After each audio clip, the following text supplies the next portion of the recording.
करो।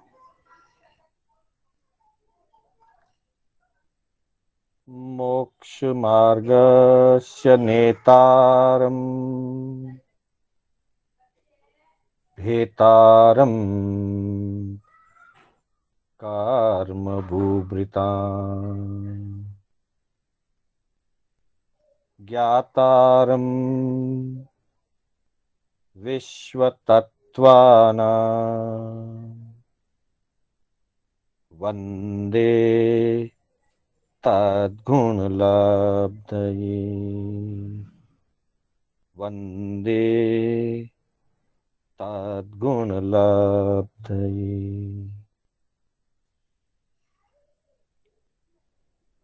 अनंत उपकारी चरम तीर्थंकर श्रमण भगवान महावीर को वंदन। प्रभु की परंपरा में विचरण करने वाले परम आदरणीय परम उपकारी समस्त चारित्र आत्माओं को वंदन। धर्म प्रेमी बंधुओं, सुशील माताओं, बहनों, श्री कर्नाटक जैन स्वाध्याय संघ बेंगलोर के तत्वावधान में आयोजित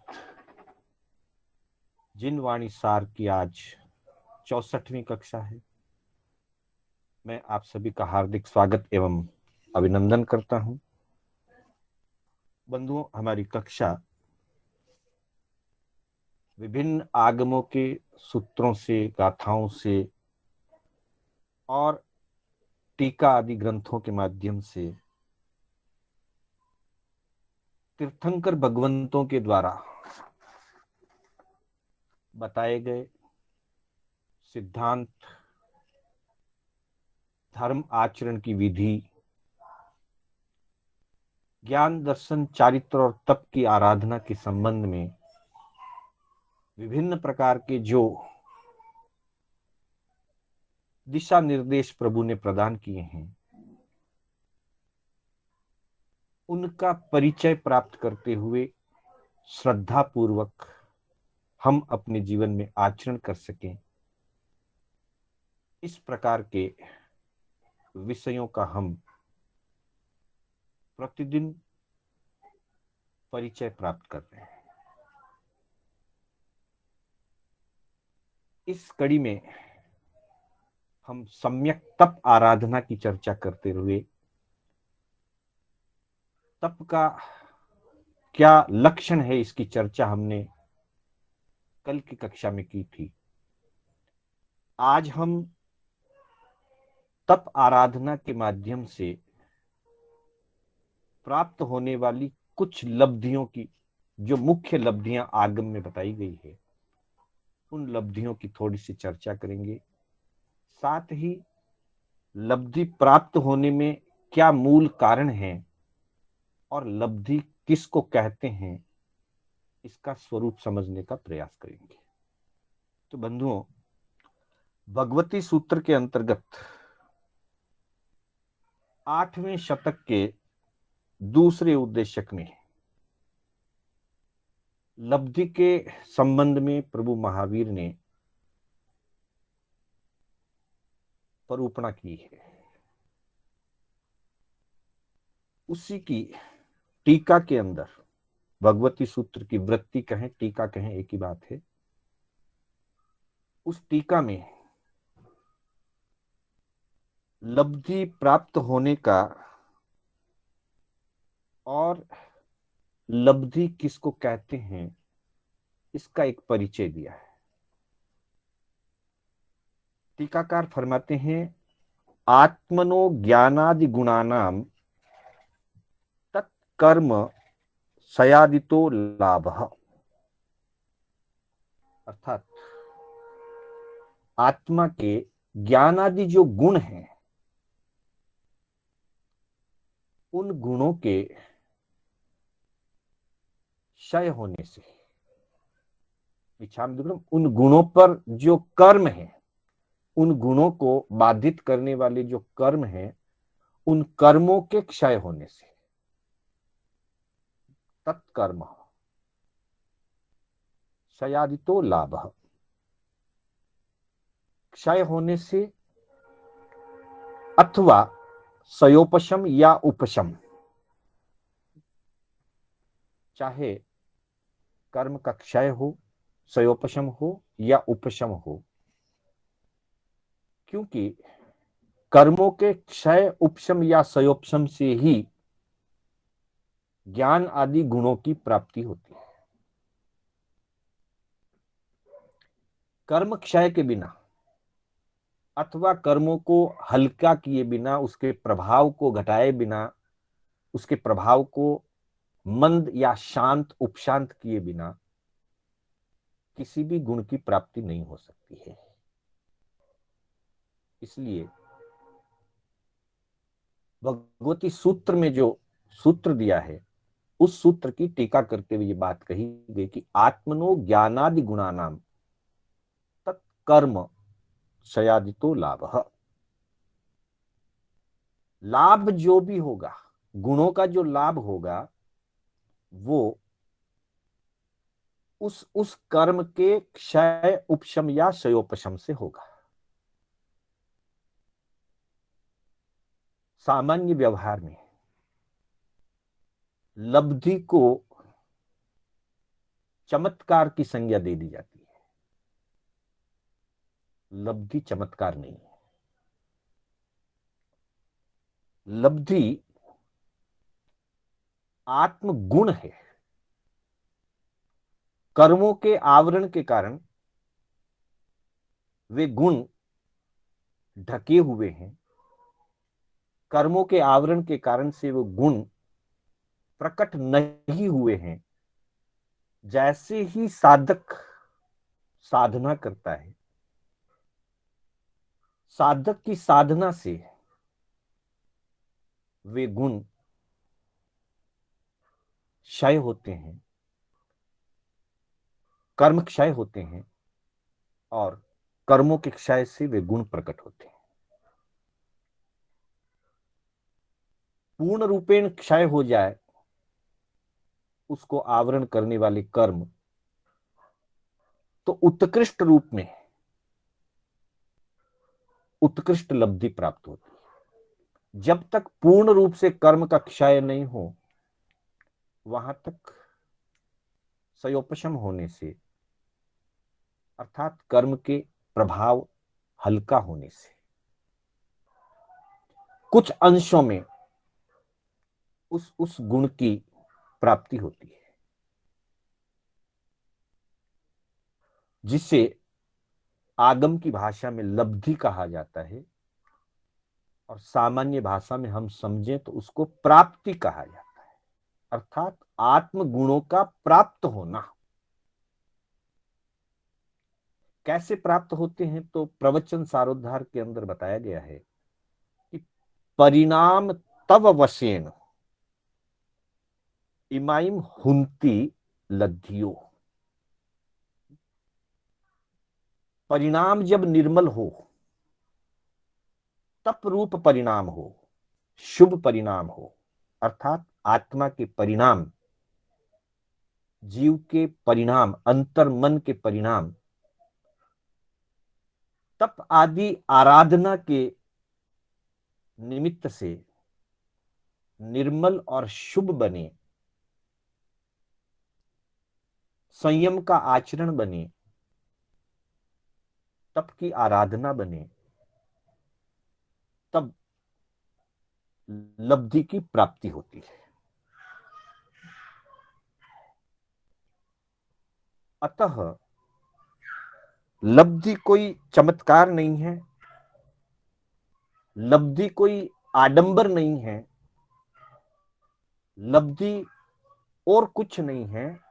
लब्धि सिर्फ और सिर्फ आत्मा की शक्ति है, जो कर्मों से आवृत थी, साधना के माध्यम से और विशेष करके तप की आराधना से कर्मों की निर्जरा हुई, सयोपशम हुआ, क्षय हुए या उपशमित हुए, तो वह आत्मशक्ति प्रकट हो गई, वह आत्मगुण प्रकट हो गया, जिसे आगम की भाषा में लब्धि कहा जाता है, वो आत्मा का ही गुण है, आत्मा की ही शक्ति है, जो कर्मों के आवरण के घटने से या हटने से प्राप्त होती है। इस संदर्भ में प्रभु महावीर के अंतेवासी शिष्य, प्रथम शिष्य इंद्रभूति गौतम, गणधर इंद्रभूति गौतम ने प्रभु के सामने पृच्छा की, प्रभु से अपनी जिज्ञासा रखी, अपनी भावना व्यक्त करी, प्रश्न पूछा, कति विहानम भन्ते लद्धि पन्नता। प्रभु महावीर से पूछा कि भगवान,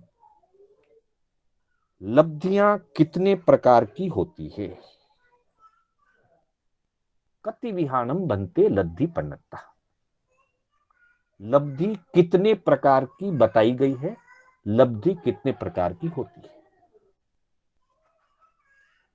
प्रभु महावीर ने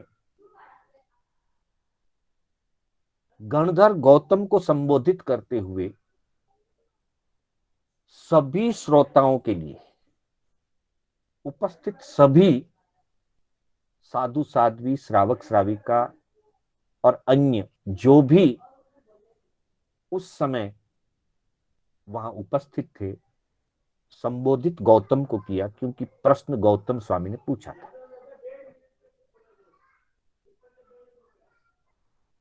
प्रश्न कोई एक व्यक्ति पूछता है, उत्तर भी कोई एक व्यक्ति देते हैं, लेकिन उसका लाभ अनेक लोगों को होता है। प्रभु ने उत्तर फरमाया, गोयमा 10 विहा लद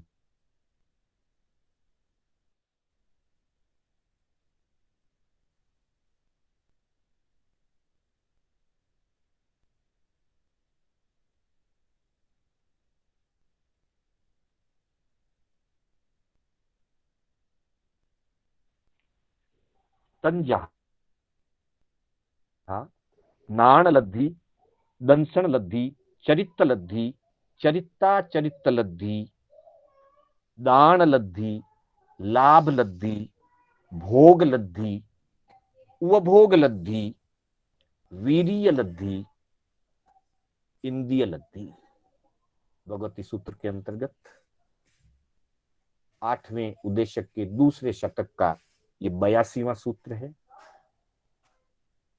मूल पाठ में ये बात प्रभु द्वारा बताई गई है कि हे गौतम,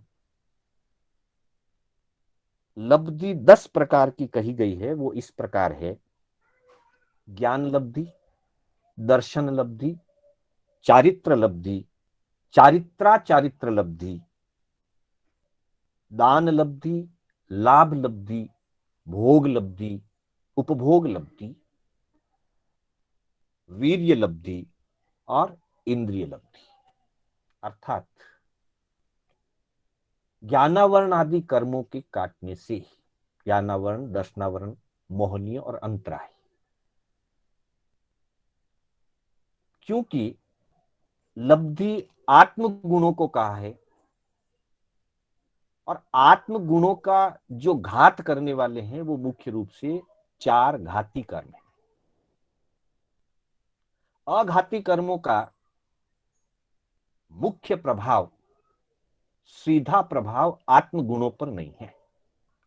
अघाती कर्मों का जो प्रभाव होता है वो आयुष्य का, नाम, गोत्र और वेदनीय का, वो मुख्य रूप से शरीर और शरीर की व्यवस्था को लेकर के है। पर आत्मा के मूल जो गुण हैं, ज्ञान आदि गुण, उन गुणों का आवरण करना या उस गुण के प्रकट होने में बाधा उपस्थित होना या उस गुण को विकृत करना, ये सब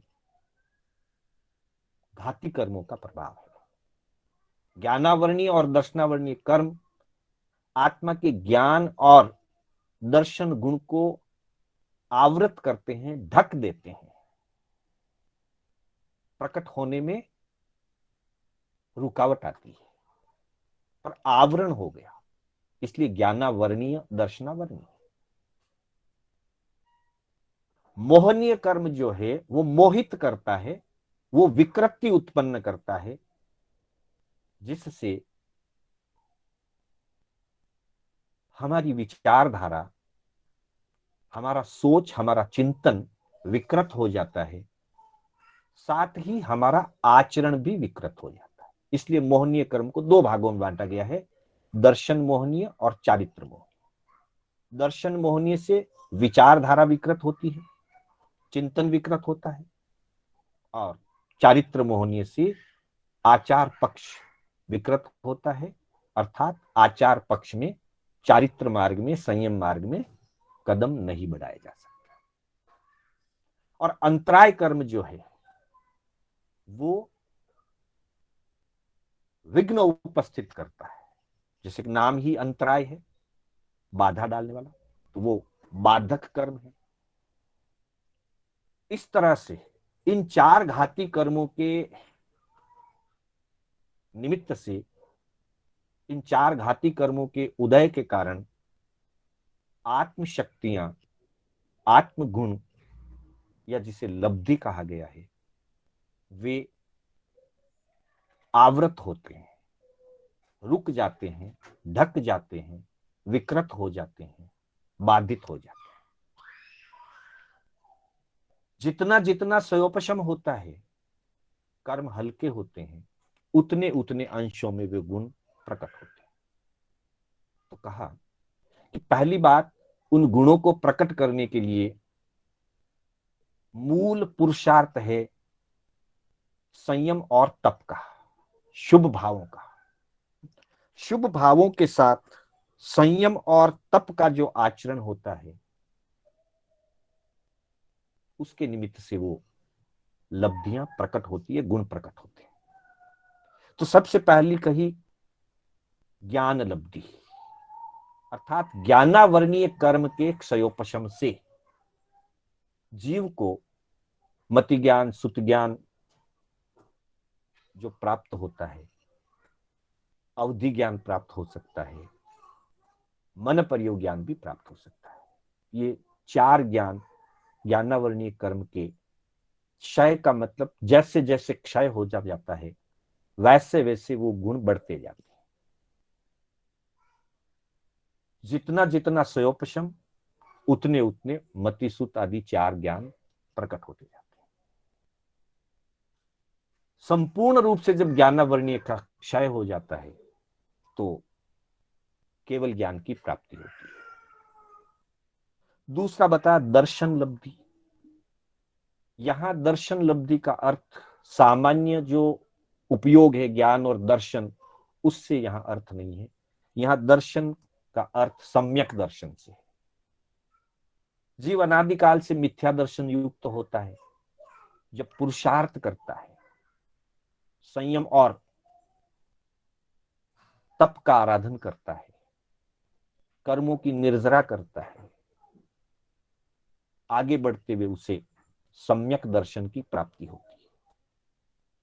कभी मिश्र मोहनीय का उदय हो तो मिथ्या दर्शन के साथ मिश्र गुणस्थान या मिश्र दृष्टि भी प्राप्त होती है, और विशेष पुरुषार्थ करने पर सम्यक दर्शन प्राप्त होता है। और दर्शन मोहनीय का पूर्ण क्षय हो जाए तो साइक सम्यक दर्शन प्राप्त होता है। ये सारा दर्शन लब्धि के अंतर्गत है। फिर तीसरा कहा चरित्र लब्धि, अर्थात चारित्र लब्धि। 5 प्रकार के चारित्र प्रभु ने बताए हैं। संयम लेना यानी कि सामायिक चारित्र, बड़ी दीक्षा छेदोपस्थापनीय चारित्र, विशेष तप के साथ आराधना की जाने वाली परिहार विशुद्धि चारित्र, और ऊपर गुणस्थान उठते हुए 10वें गुणस्थान को जब जीव प्राप्त करता है तो सूक्ष्म संप्राय चारित्र, और मोहनीय कर्म का प्रभाव पूर्ण रूप से खत्म हो जाए या पूर्ण रूप से उपशम हो जाए तो यथाख्यात चारित्र। मोहनीय के संपूर्ण क्षय से शायिक यथाख्यात चारित्र प्राप्त होता है, उसी के बाद केवल ज्ञान की प्राप्ति होती है। तो दर्शन मोहनीय के शय उपशम या शयोपशम से दर्शन लब्धि, और चारित्र मोहनीय के शय उपशम या शयोपशम से चारित्र लब्धि, जिसमें 5 प्रकार के चारित्र कहे गए। फिर आता है चरित्रा चरित्र लब्धि, चारित्रा चारित्र लब्धि, जिसको श्रावकपना कहते हैं, या देश संयम, देश विरत, 5वां गुण स्थान। दर्शन लब्धि सम्यक प्राप्त होना, 4था गुण स्थान है। चारित्रा चारित्र लब्धि की प्राप्ति होना, 5वां गुण स्थान है। और चारित्र लब्धि की प्राप्ति होना 6ठे गुण स्थान से लेकर 14वें गुण स्थान तक चारित्र लब्धि रहती है। तो श्रावकपना की जो प्राप्ति है वो भी मोहनीय कर्म के अमुक अमुक प्रकृतियों के स्वयोपशम होने से होता है। यह चारित्र मोहनीय के स्वयोपशम से चारित्र लब्धि भी और चारित्रा चारित्र लब्धि भी। फिर कहा दान लब्धि, लाभ लब्धि, भोग लब्धि, उपभोग लब्धि और वीर्य लब्धि। ये 5 गुण हैं आत्मा के, दान, लाभ, भोग, उपभोग और वीर्य। दान देने का भाव बनना, लाभ की प्राप्ति होना, भोग की शक्ति प्राप्त होना, उपभोग की शक्ति प्राप्त होना, और विभिन्न प्रकार की साधना हेतु आत्म पुरुषार्थ का प्रकट होना, ये सब 5 लब्धियां कही गई है। इनको आवृत करने वाला कर्म है अंतराय कर्म। अंतराय कर्म इन लब्धियों को प्रकट होने में रुकावट डालता है, विघ्न पैदा करता है। जितने जितने अंशों में अंतराय कर्म का क्षयोपशम होता जाता है, उतने उतने अंशों में जीव को आंशिक रूप से दान, लाभ, भोग, उपभोग और वीर्य की लब्धि प्राप्त होती जाती है, अर्थात वे कार्य करने की शक्ति प्रकट होती है। जिस समय अंतराय कर्म पूर्ण क्षय हो जाता है, तब अनंत दान, अनंत लाभ, अनंत भोग, अनंत उपभोग और अनंत वीर्य लब्धि की प्राप्ति होती है। उसके बाद में आखिर है 10वां, इंद्रिय लब्धि। किसी जीव को 1 इंद्रिय प्राप्त होती है, किसी को 2, किसी को 3, किसी को 4, किसी को 5 इंद्रियां। कारण क्या है? जीव जितने अंशों में ज्ञानावर्णीय और दर्शनावर्णीय कर्म का क्षयोपशम करता है, उतने ही अंशों में जीव को इंद्रियों की प्राप्ति होती है। वैसे इंद्रियां शरीर का अंग रूप भी है। शारीरिक रूप से द्रव्य इंद्रियां जो बनती है वो शारीरिक रचना है, वो नाम कर्म के उद्देश्य से होता है। लेकिन उन इंद्रियों में जो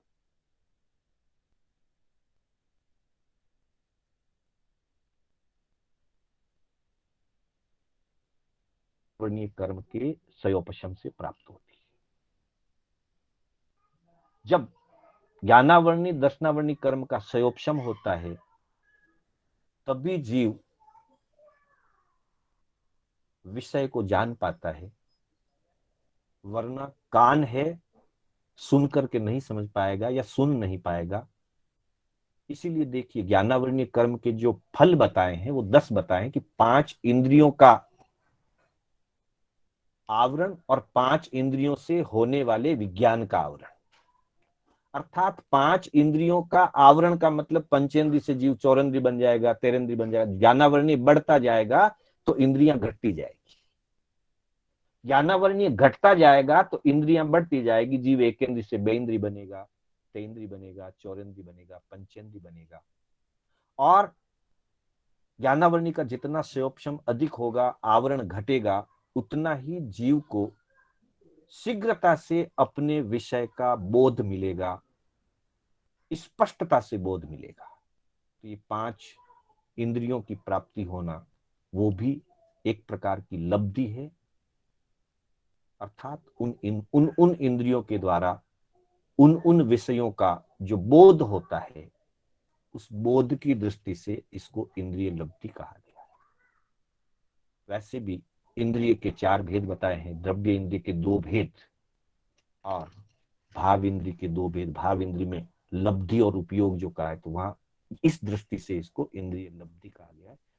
कहने का तात्पर्य यह है कि आत्मा के जो गुण हैं, ज्ञान आदि गुण, उन गुणों को रोकने वाले, रुकावट देने वाले, विकृत करने वाले, आवृत करने वाले 4 घाती कर्म हैं।